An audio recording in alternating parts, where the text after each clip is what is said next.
When I was a kid, my father sometimes told me at bedtime that if I closed my eyes and didn't open them for a long time, all the demons would blow away. Yesterday I turned 60, but I still take his advice. Not because I'm sentimental or want to keep the memory of my father alive. I just can't think of a better solution. To get away from all the demons that haunt Freeburg, I'd need to wear a blindfold 24/7. Plus, it's a good idea to act blind when talking to reporters.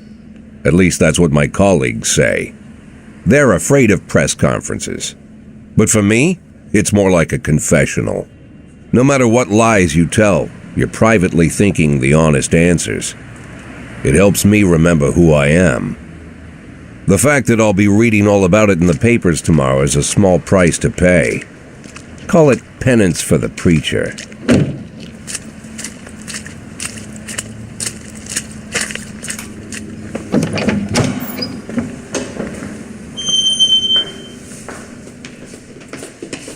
This is the first time I'm afraid of those answers my mind has given me. Not because I'm mad I'm losing my job. Though it's true, I'm mad as hell.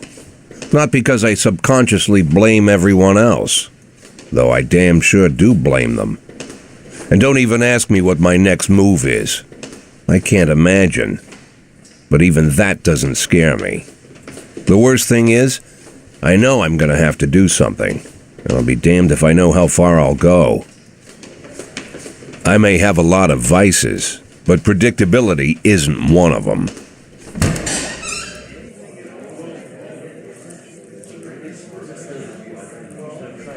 I learned a long time ago how to drive away the swarming demons. But what do you do when they're trying to rip your soul from your skin? Shutting my eyes tight as I can. The best solution remains the same: play blind. I just hope the reporters think I was blinded by the camera flash.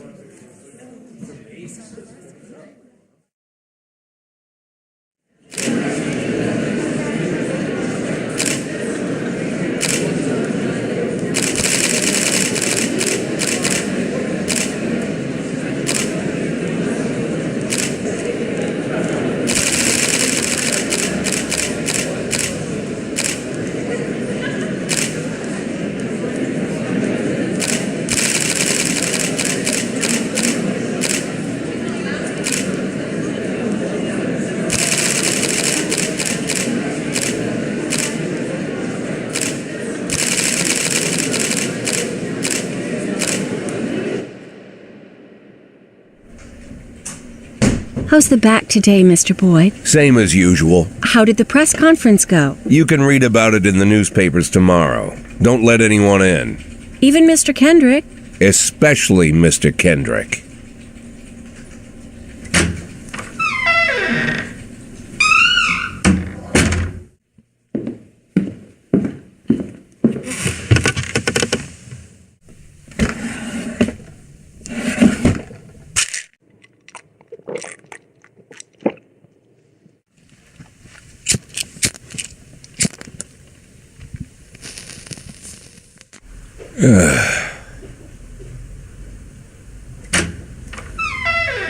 As soon as I heard the door creak, I knew what face I'd see. When I tell Emma not to let anyone in, there's only one man it could be. Rude, arrogant, no warning. That's Mayor Rogers in a nutshell. White summer shoes, white socks, white shorts, white polo shirt, and the white smile of a hungry shark. Mayor Rogers enters every room like he owns the place. Even the floorboards under his feet sound like they're creaking an apology. He never shied away from the odd corruption scheme. It's like the devil walks behind him. In the movies, the villains controlling the city play golf with the judges. Rogers plays tennis with them instead. That's about the only difference. Jack, I was hoping to catch you after the press conference. You ran away so quick. There's no smoking at City Hall. No reason for me to hang around. Well, this morning I signed a ban on smoking in all public buildings. Soon you won't be able to smoke here either. Soon enough I won't be here at all. That's what I wanted to talk to you about. The people of this city like you, Jack. The police chief of all people. Don't betray that, Jack. Don't get wrapped up in any schemes. Sit nice and quiet for the next 180 days, and you'll be remembered as a hero. That's the only thing that you still have left. Be the hero. Then how am I supposed to scrape together a retirement fund? You had a million chances to secure a luxury pension, one that even I would have envied, although I've never set aside any money for myself. I'm not planning to retire anytime soon.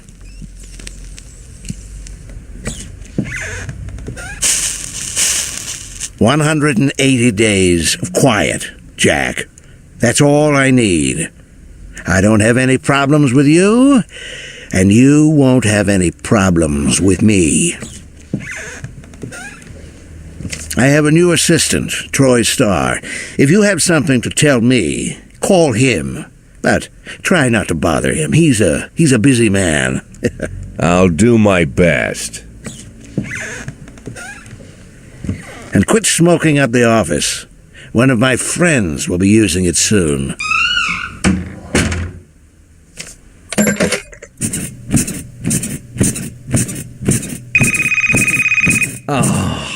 I'm sorry, babe. Only the mayor has this number. Mr. Mayor? Yeah, is this Troy Starr? Yes? Go fuck yourself, Troy Starr.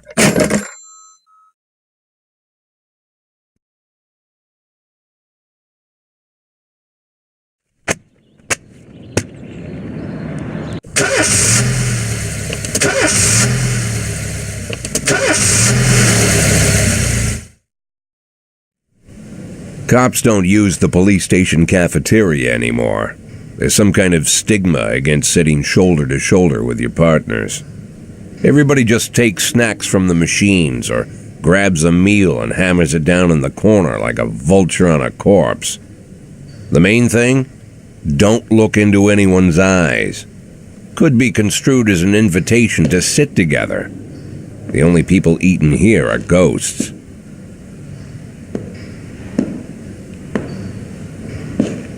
My deputy, Francis Kendrick. He recently became one of those ghosts.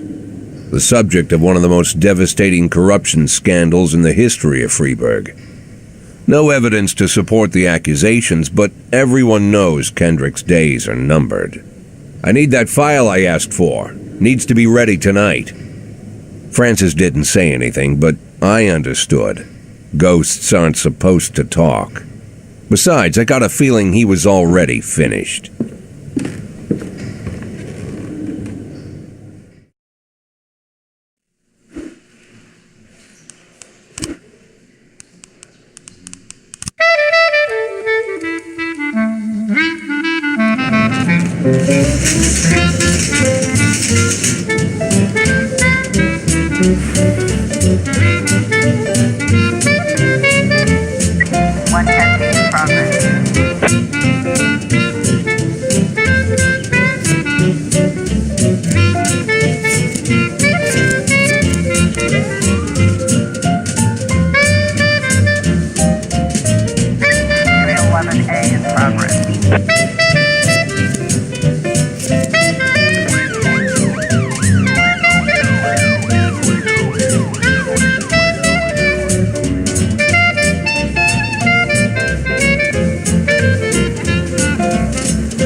Just what they mean. Gotta be bold, the whole sweet ginger green. She's sweeter than Wilson 910C in and progress. Georgia Brown 311A in beats progress. Lulu too when she's back in town. Now she can shimmy like Sister Kate. She's a dancing queen, fit for a king, a swing sweet ginger green.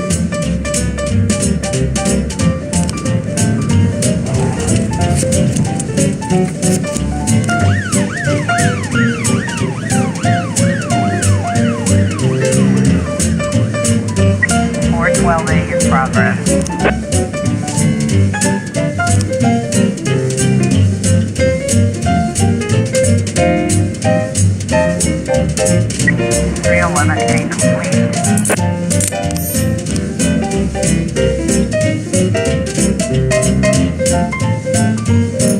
Officer on scene.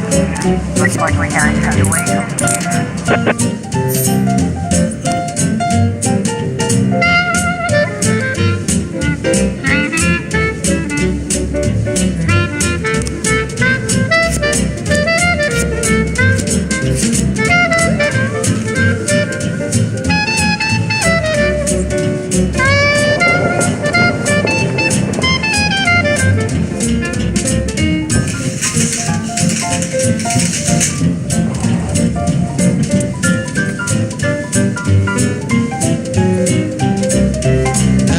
Shimmy like Sister Kate. She's just a dancing queen, fit for a king, a swing sweet ginger green.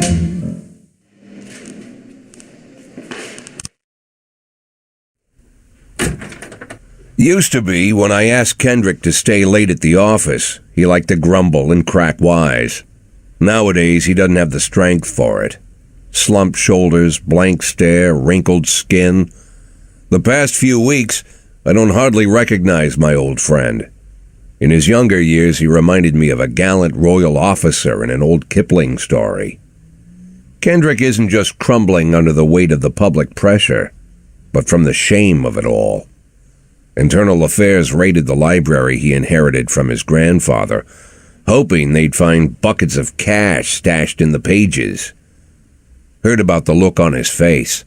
The fearless policeman standing helpless in horror. I've known Francis for 30 years. The past 20 years he's played loose with the law. And I know that at a certain point every stolen dollar brings more misery than anything else. Probably sounds crazy, but I sympathize with the guy. What can I do? Your friends are your friends, and these are the waters we swim in. Called all of the people on that list today. Now they know you're in business, so you could get a call from any of them. You don't need to worry about any of them. I've cleared them all. And what kind of business are we talking here? It's nothing too serious, just like you asked. Should be just a few small favors. Payments will vary depending on the situation and who you're dealing with. How much are you looking to earn? $500,000. $500,000?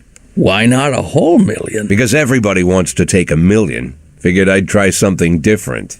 $500,000 in 180 days? Well, you could earn it all above board if you netted all the big fish and hit all your bonuses. Never knew you for a fisherman. Well, you never got into my business, and I'm not trying to get into yours. But be careful about bringing in any other cops. Sooner or later, they'll put the finger on you. And one more thing, Jack. I remember what you said, but I should probably add one more name to that list. Christopher Sand. Sand. Christopher G. Sand. Everyone knows the name, but few could tell you who he is. The old man stays away from the spotlight. Always wears old-fashioned jeans and knitted sweaters. Gives to charity. Rarely attends social events. An avid hunter, I hear. Even dabbles in poetry. You'd never guess he's the head of the oldest and most powerful gang in the city. Goes back as far as his great-grandfather. And Sand is strict about following the old rules. He rarely involves himself in commonplace murders and robberies. Hardly needs to intimidate anyone to get his point across. The people who work for him each have their sphere. They provide protection where needed, even work with the authorities when they want to make a deal. Meanwhile, San pulls the strings without getting his hands dirty. People sometimes mistake his quiet approach. A couple years ago, an arms dealer decided to expand its business without asking permission, and his whole family paid the price. In 4 weeks, San killed 31 people. Old men, women, even a few teenagers. And San's people made sure every paper reported it.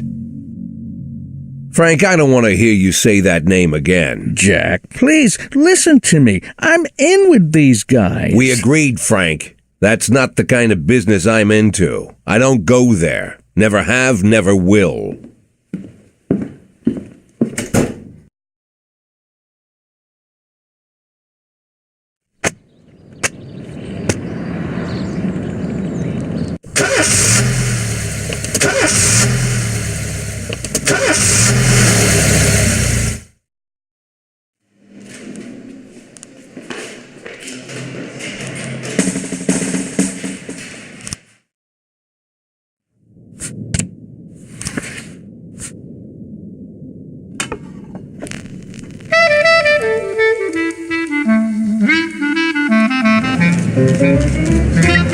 In progress.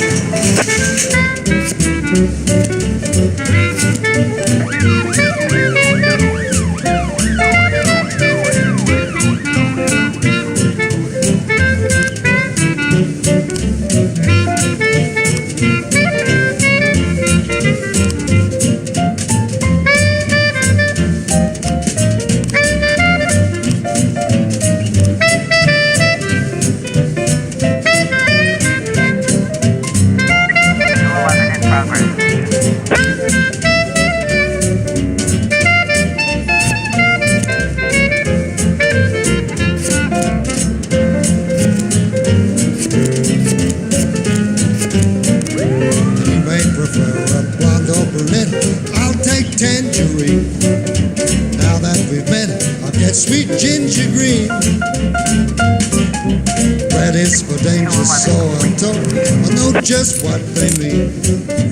Gotta be bold to hold sweet ginger green.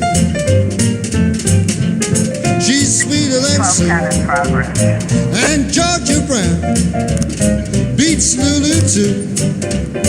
When she's back in town, now she can shimmy like Sister Kate.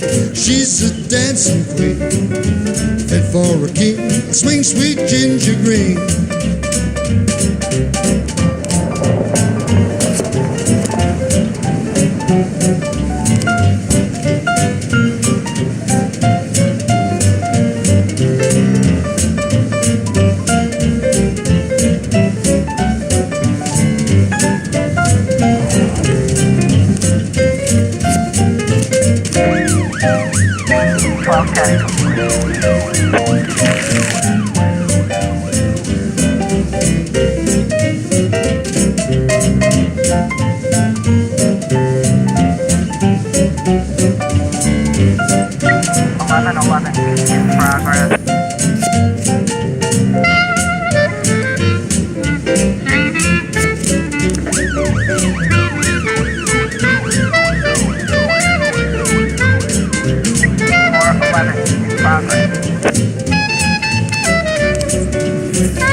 Shimmy like Sister Kate, she's just a dancing queen, fit for a king, a swing sweet ginger, swing sweet ginger green.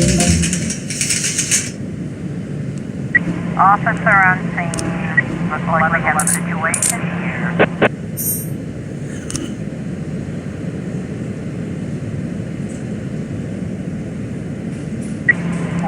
complete.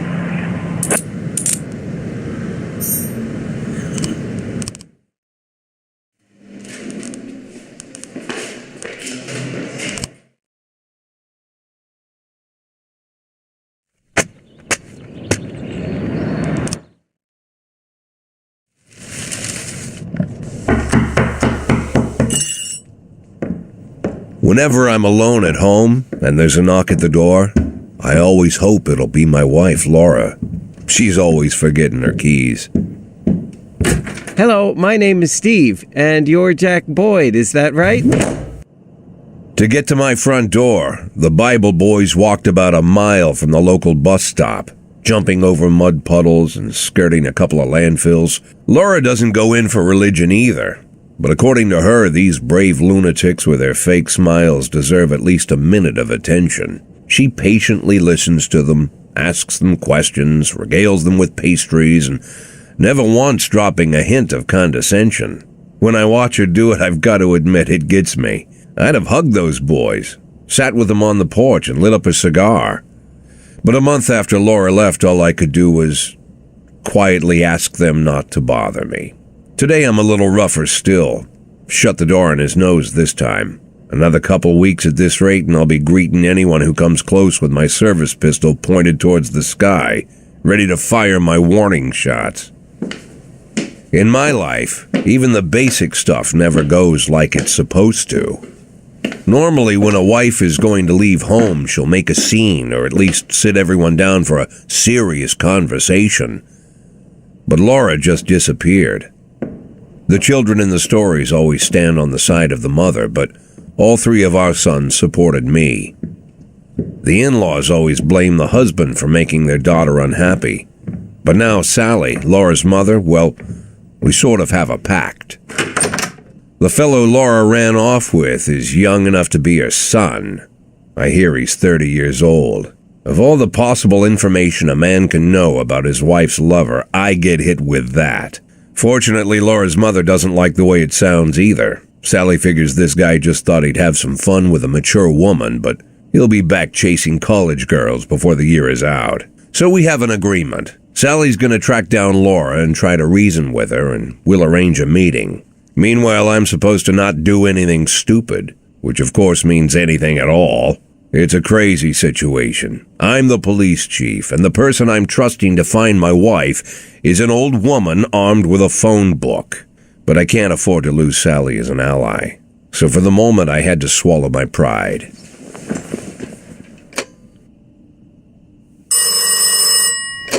Hello. Mrs. Markham, this is Boyd. Oh, is there any news? That's what I wanted to ask you. Have you found anything? An address, phone number? Have you spoken to her? Don't worry, Jack. I've narrowed the range to 2 suspects, or whatever you like to say at your police building. At my police building, we find people faster than a funny old woman chirping on the phone with my wife's girlfriends. Oh, you're an old man, Jack. Come to your senses. They'd give us straight odds on the street. But I've got more energy, Jack. Maybe you think I'm a foolish old woman, but I go to my book club, argue with the girls about Byron, and it gives me energy. I talk to my dogs, and it gives me energy. And you have nothing, Jack. You don't even have a hobby. You got no passion. It's why Laura left you. Let's not go back into that, Sally. Find my wife, and we can discuss my hobbies later. I'm waiting for your call, and my patience is running thin. Laura, if you've stopped loving me, I'll let you go. I can't expect the impossible from you. Just don't let me die out here, okay?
Officer on scene, looks like we have a situation here.